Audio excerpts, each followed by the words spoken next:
Welcome back. Let's continue with our first art chat for this morning. The 13th Basha Uhuru Freedom Festival. It continues its mission to empower youth, celebrate heritage, promote the creative economy through their theme celebrating the legacy of creative expression.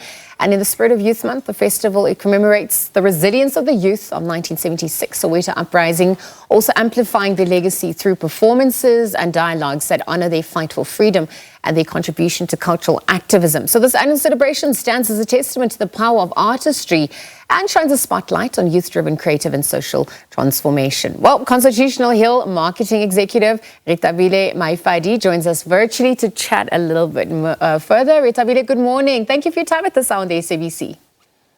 Good morning. Thank you for having me.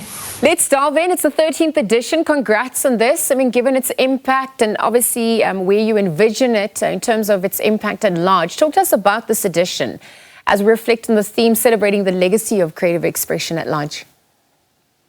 No, thank you. Yeah. So this edition focuses a lot on Creative Week. So basically, we're trying to get in industry grades, create intergenerational conversations and workshops, basically giving the youth that opportunity to create opportunities for themselves, nurture their skills and talents, as well as network.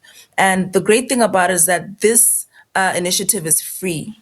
So it's a gateway for them to kickstart or push their brands and certain like opportunities that they need far beyond the festival. So Good. Creative Week is all about that, just nurturing the talent, engaging with them for them to network and create opportunities far beyond the festival. Yeah, thank you for speaking to that.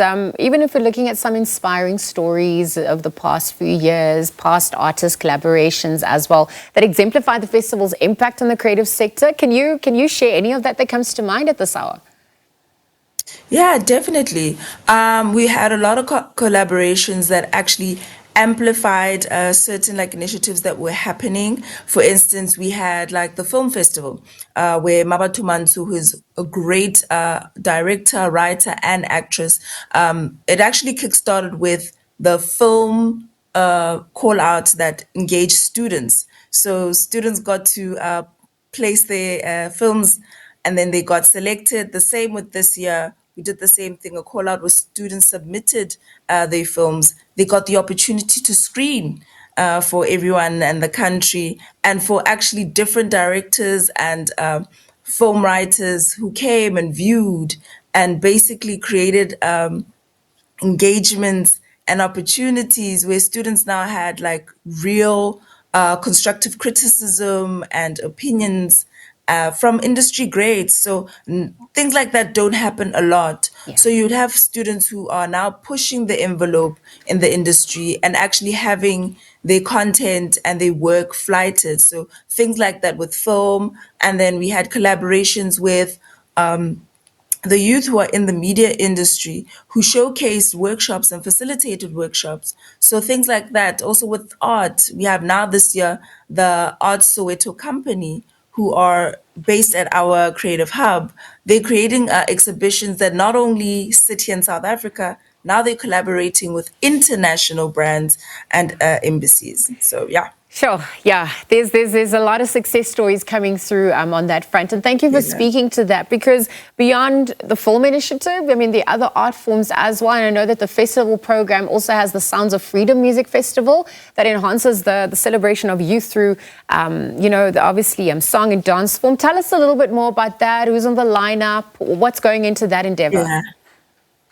So over the years, we've had everybody ask for it to be moved back because there was a point after COVID where we had to like move the Sounds of Freedom Music Festival to October and so forth. So this edition, we made sure that we wanted to put the full focus on creatives and engaging them in workshops and opportunities that launch their businesses and so forth.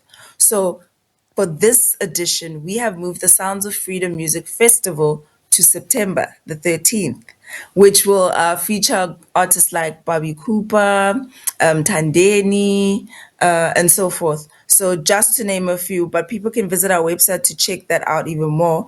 But they shouldn't fear that even this winter edition features a music element, which is a surprise, but we will say that it's basically focusing on Amapiano because we did collaborate with Amapiano Africa Summit.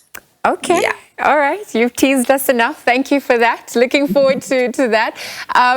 Just back to your earlier point as well, because obviously this focus is about empowering the youth, and there's intergenerational dialogues that also happen, and skills empowerment, skills development amongst the emerging creators. I wonder if we could look at the plight of the youth of 1976 and, what's been experienced in 2025, how we facilitate that through these intergenerational dialogues at large. Yeah. So basically, Constitution Hill is a World UNESCO heritage site as well as a Nelson Mandela legacy site.